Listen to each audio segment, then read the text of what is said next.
नमस्कार साथियों, ओम शांति। मैं योगाचार्य गिरीश अधिकारी। साथियों, आज एक नया विषय लेकर आया हूँ, प्राकृतिक चिकित्सा में मिट्टी तैयार करने की विधि। साथियों, जब भी हम प्राकृतिक चिकित्सा में किसी भी बीमार या स्वस्थ व्यक्ति को करते हैं, चिकित्सा देते हैं, तो सर्वप्रथम हमें मिट्टी तैयार करनी होती है। साथियों, वह मिट्टी हम कैसे तैयार करेंगे? वह मिट्टी हमें साफ स्थान, स्वच्छ स्थान की वो मिट्टी हम लाएं, कीटाणु से मुक्त हो, साफ सुथरी हो, कंकड़ पत्थर उस मिट्टी में ना हो। मिट्टी हम ऐसे स्थान से ले जहाँ पर केमिकल से खेती ना की गई, केमिकल मुक्त स्थान से ही हम करें, मिट्टी लें। या फिर हम कर सकते हैं, नीम के पेड़ के नीचे जो मिट्टी हो तो उस मिट्टी को ले सकते हैं, पीपल के पेड़ के नीचे की मिट्टी ले सकते हैं। ये मिट्टी बहुत ही उपयोगी और वह कारगर सिद्ध होंगी। जबकि केमिकल युक्त वाली मिट्टी अगर हम प्रयोग करते तो कहीं ना कहीं उसके नुकसान भी हो सकते हैं।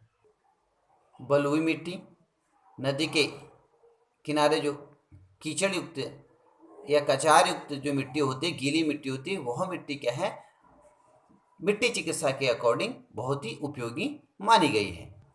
चूल्हे की मिट्टी, जो हम आजकल भी अपने गांव घरों में कहते हैं चूल्हे में खाना बनाते हैं, वह मिट्टी बहुत ही उपयोगी मानी जाती है। क्यों मानी जाती है? क्योंकि उसमें अग्नि के संपर्क में आकर, अग्नि तत्व के संपर्क में आकर उस मिट्टी के सभी प्रकार के कीटाणु हो जाते हैं, नष्ट हो जाते हैं, जिससे वह मिट्टी हमारे शरीर के अनेक रोगों के लिए चिकित्सा देने के लिए बहुत ही उपयोगी मानी जाती है।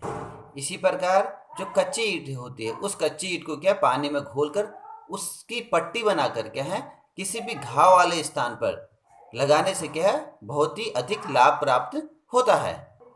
अब हम जिस भी स्थान से मिट्टी ले, जिस भी स्थान से मिट्टी ले रहे उस स्थान से हमने ऊपर ऊपर की मिट्टी नहीं लेनी है, जबकि करना है, हमने उस स्थान पर 1 या 1.5-2 फुट करना है, जमीन को खोदना है। उसके बाद 1.5 फुट नीचे या 2 फुट नीचे की मिट्टी हमने लेनी है, जो किसी भी चिकित्सा के लिए ज़्यादा उपयोगी थे।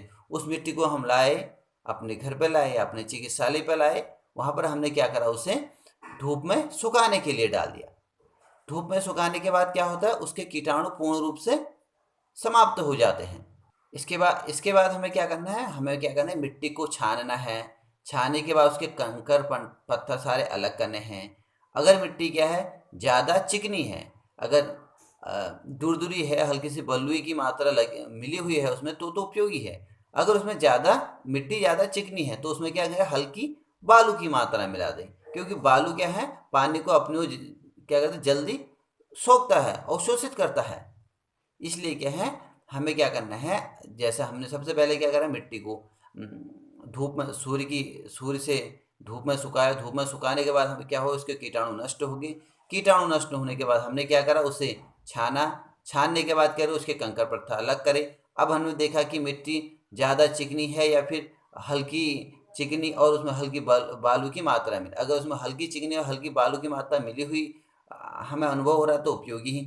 अगर बहुत ज़्यादा चिकनी है तो उसमें हम क्या करेंगे, बालू मिला देंगे। बालू मिला से बालू करता है, पानी को अपनी ओर जल्दी अवशोषित करता है, जो चिकित्सा के लिए उपयोगी हो जाएगी।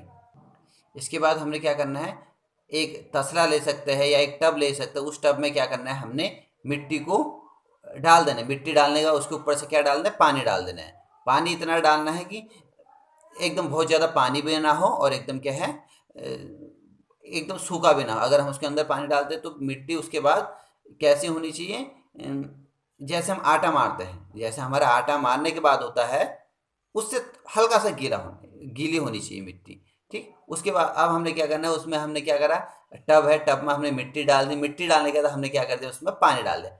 अब हमने क्या करना है, इस बर्तन में जो हमने मिट्टी डाली, इसको 8 से 10 घंटे तक फ्री छोड़ देना है। मिट्टी के ऊपर पानी डाल दिया, पानी डालने के बाद उसको फ्री छोड़ देना 8 से 10 घंटे। उसके बाद क्या होगा, मिट्टी क्या होगी, एकदम गीली हो जाएगी और उसके हर मिट्टी के कण के अंदर पानी की, जल की मात्रा भली भांति विकसित हो जाएगी।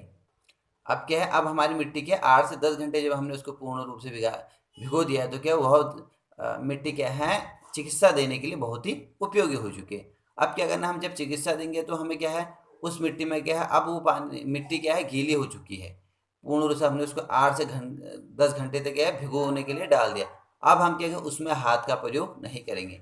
किसी एक लकड़ी के बर्तन या लकड़ी के बर्तन से क्या हम उसको क्या करें, खूब सारा घुमाएंगे। घुमाने के बाद क्या है, अगर हम पेट की चिकित्सा दे तो जो पेट में चिकित्सा देने के लिए जो ब्लॉक बने होते हैं लकड़ी के, उसमें क्या है उस लकड़ी के बर्तन से क्या उस मिट्टी को डालेंगे, जिससे क्या है हमारे हाथ भी खराब ना होंगे और जो हमारे हाथों में क्या है छोटे छोटे जो कीटाणु रह जाते हैं क्या वो कीटाणु भी क्या उस मिट्टी में क्या है न मिल पाए। फिर हम क्या है रोगी को वह चिकित्सा आसानी से दे सकते हैं। जब हम किसी भी मिट्टी को एक बार क्या है किसी भी बीमार व्यक्ति के ऊपर क्या है प्रयोग कर लेते हैं, किसी भी स्वस्थ व्यक्ति के ऊपर क्या है प्रयोग कर लेते हैं, कि दोबारा उस मिट्टी को क्या प्रयोग में नहीं लाना चाहिए। लाया तभी जा सकता है जब हम उसे क्या करेंगे 10 से 12 दिन तक क्या है सूर्य की किरणों में पूर्ण रूप से सुखाएंगे। आज हमने जाना प्राकृतिक चिकित्सा में मिट्टी बनाने की विधि, कि हम किस प्रकार मिट्टी बनाएंगे, किस प्रकार उसका प्रयोग मरीज के ऊपर करेंगे। कल हम फिर से मिट्टी चिकित्सा के अंतर्गत ही क्या एक नया व्याख्यान लेकर आएंगे। तब तक के लिए नमस्कार। ओम शांति।